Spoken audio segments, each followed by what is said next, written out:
சேப்பங்கிழங்கில் நிறைய வைட்டமின்களும் தாது உப்புகளும் புரதச்சத்தும் மாவுச்சத்தும் கொண்ட உணவுப் பொருளாக உள்ளது.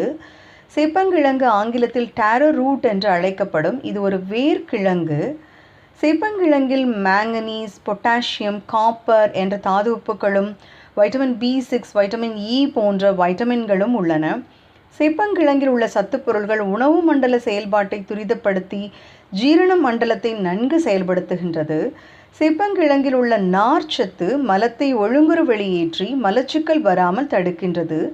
சேப்பங்கிழங்கில் உள்ள ஸ்டார்ச் என்ற மாவுச்சத்து குடற்பகுதியை நலமுடன் பாதுகாக்கின்றது. தினமும் இக்கிழங்கை எடுத்துக்கொள்ளும் போது இதயத்தை பாதுகாத்து இதய நோய்கள் வராமல் தடுக்கின்றது. சேப்பங்கிழங்கில் உள்ள நார்ச்சத்தும் மாவுச்சத்தும் கொலஸ்ட்ரால் லெவலை குறைக்கின்றது. சேப்பங்கிழங்கில் அதிக அளவு உள்ள பொட்டாசியம் இருப்பதால் பிளட் பிரஷர், அதாவது இரத்த அழுத்தத்தை கட்டுக்குள் வைத்து இரத்த